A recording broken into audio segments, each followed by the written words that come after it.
በሀያት ናስርና በአዶናይ የቲክቶክ አዋርድ ምክንያት ሰይፉ ብዙ ዛቻ እስከ ግድያ ተዝቶበታል። ላይክ፣ ሰብስክራይብ፣ ሼር አድርጉ። ሼር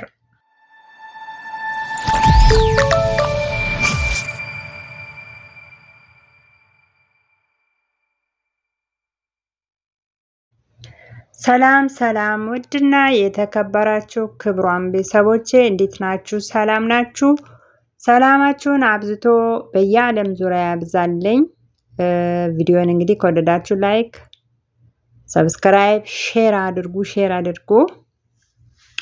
በመቀጠል ባለፈው ሳምንት ጀምሮ እንግዲህ በአዶናይ እና በሀያት በሀዩቲ የተነሳው ውዝግብ በሰይፉ ሾው ብዙ ተጽዕኖ ለማምጣት ሞክሯል።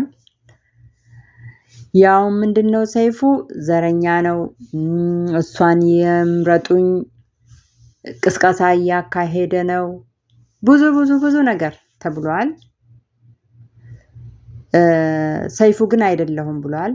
ማንም እጩ ሆናለሁ፣ ወዳደራለሁ፣ ቤትህን እመጣለን ላለ ሁሉ ቤታችሁ ነው፣ ማንም ቲክቶከር መጥቶ ኢንተርቪው መደረግ ይችላል፣ እኔ ከዚህ የጸዳው ነኝ ብሎ ያው መልእክቱን አስቀምጧል።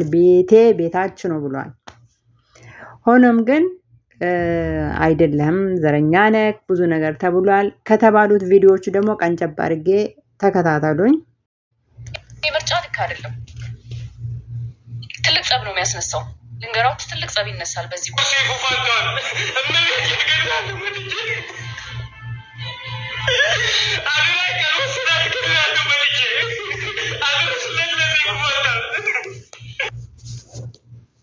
ኦኬ። እንግዲህ ቪዲዮን እንደሰማችሁት ነው። ያው ምርጫው ትክክል አይደለም ነው አንድ። ሁለተኛ ደግሞ እመቤቴ መጥቼ እገላለሁ ነው የሚለው። በጣም ይከብዳል። በጣም ይከብዳል። እኔ የምለው ግን ሀያት ናስር ከራሷ ጋር እኮ ኢትዮጵያ ሆኖ ከራሷ ጋር እንትን የሚሉ የሚፎካከሩ ልጆች አሉ። ከነሱ ብትሆን ደግሞ የሁሉ ነገር አይኖርም ብዬ ነው የማስበው። ለምን እሱ የውጭ ዜጋም ነው፣ ካናዳዊ ዜጋ ያለው ሰው ነው። በቃ በዛ ሊሆን ይችላል ብዬ አስባለሁ። እሷ ግን ከራሷ ጋራ የተማሩ የግቢ ተማሪዎች እሷን የራሷ የሆነ ከዚህ ውጭ ራሱ የራሷ የሆነ በእውቀቷም መስራት ትችላለች። እዚህ ጋር ደግሞ እውቀት የለውም አዶናይ አይደለም። እኔ ስለሷ አላውቅም። እሷ የግቢ ተማሪ መሆኗን ስለማውቅ ብቻ ነው። አልሙሁም ምኑም ቀርቶ ሰይፉ ከሚጋደለው እንመካከር። ሀያት ናስር መኪናውን ወስዳ ሰይፉ መጥቼ ነው የሚለው መጥቶ እስከሚገለው እኛ ማየት የለብንም። ሀያት ይቅርባት፣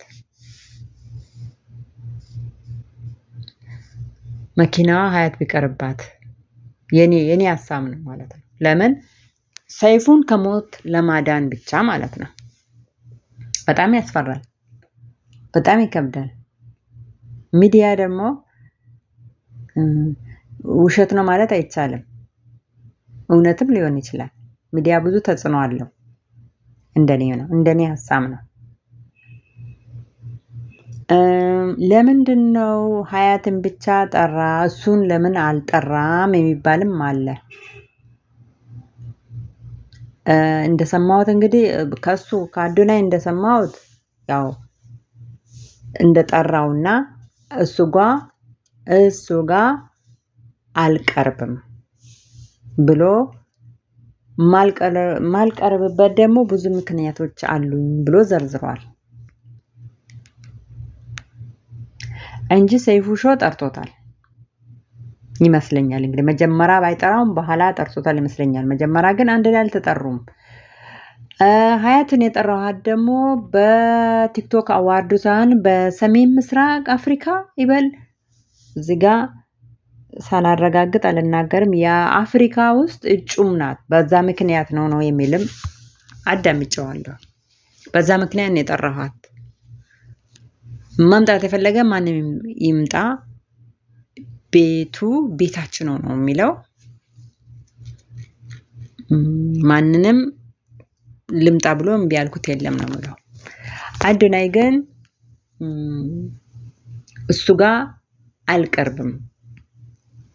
የማልቀርብበት ብዙ ምክንያቶች አሉኝ ይላል። ከምክንያቶቹም ዘርዝሮታል። ምክንያቶቹ ምንድናቸው? አንደኛ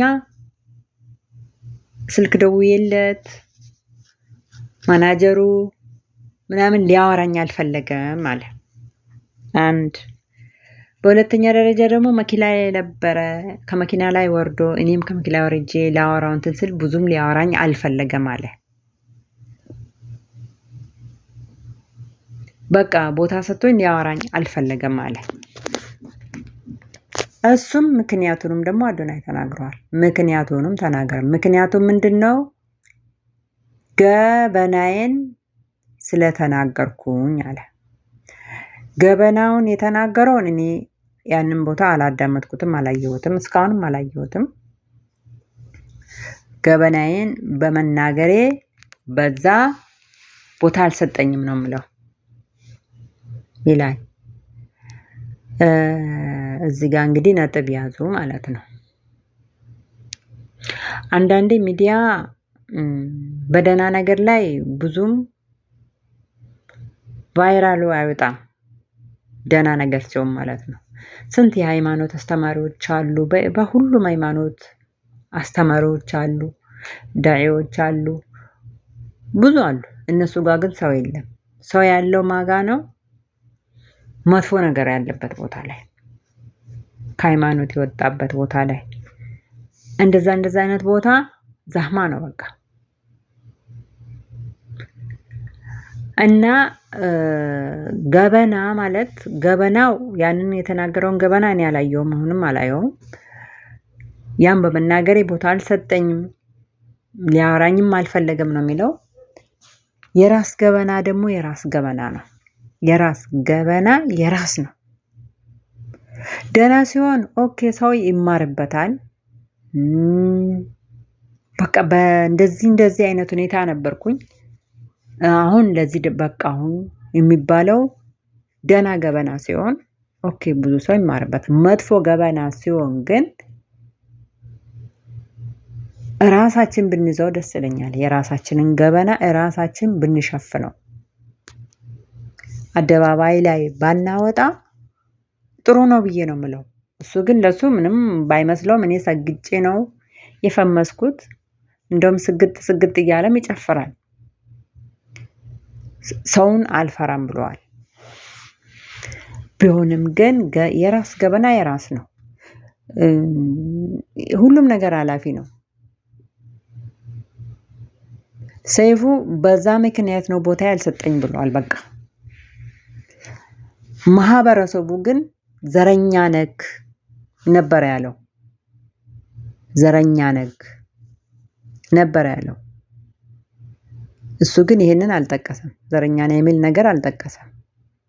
የራሴን ገበና በመናገሬ ቦታ አልሰጠኝም፣ ሊያወራኝ ሁሉ አልፈለገም ነው የሚለው ማለት ነው። አልሙሁም መኪናዋ ለማን ትሁን? እስቲ ምን ትላላችሁ? መኪናዋ ለማን ትሁን? እኔ ገና በቃ እስቲ ለአንድ ለተቸገረ ለንደን ያለው አድርጓት መኪናዋን፣ ተመካከሩና ማለት ነው። በስልክ እኔ ጋሽ ሰይፉ ጋር ልቅረብ። አልሙሁም ለሁላችሁም መልካም ውጤት እመኛለሁ። ዩቲ ይገባታል። ሰርታ የምታሳይ ናት። ብዙም ሰገጣ የላትም እንትኗም ማለት ነው። ካወቃት ጀምሮ ግቢ እያለች ሐዋሳ ዩኒቨርሲቲ እያለች ነው ማጋት። አዶናይ በቅርብ ቀን ነው 6 ወር 7 ወር የሆነ ጊዜ በጣም ተቸገርኩኝ ብሎ ለቆ በጣም አሳዝኖኝ ስከታተለው ነበር። ከዛ በኋላ ደግሞ ኢትዮጵያ ገባ። ኢትዮጵያ ከገባ ደግሞ 7 ወር 6 ወር እንደዛ ሆኖም የእናቴ ሆቴል የአባቴ ሆቴል ስል አየነው መጀመሪያ እንደዛ የነበረ ማለት ነው። በዛኔ ነው በቃ በደንብ ስከታተለው ነበረው። በ6 ወር ውስጥ ግን ማሻላ ያው ብዙ ለውጥ አሳይቷል። ብዙ ደግሞ በጎ አድራጎቶችን እያደረገ ነው በአሁኑ ሰዓት ሳይሆን ማለት ነው። ብዙ እህቶችን ሲረዳ አይቼዋለሁ። ደስ የሚል ስራ እሱም አለው። ሌላው ነገር እንዳለ ሆኖ ማለት ነው። ሌላው ነገር እንዳለ ሆኖ በጣም ደስ የሚል ስራ አለው። የአዋሳዋ ልጅ የአዋሳና አርባ ምንጭ ብቻ በጣም ሰውን ያበረታታል፣ ይረዳል። በትንሹ ብዙ ለውጥ አሳይተዋል። ይቀጥላል ብዬ አስባለሁኝ።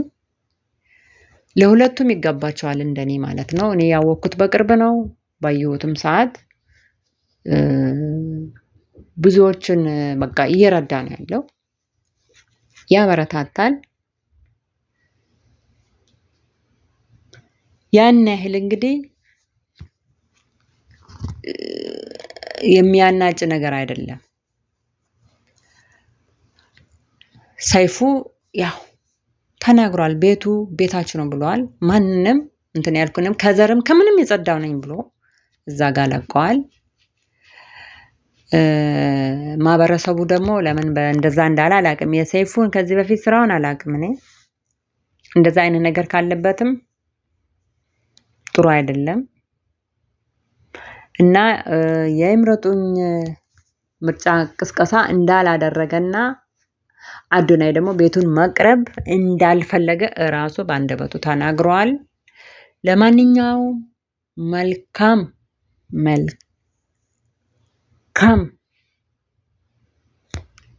ይሁንላቸው ለሁላቸውም።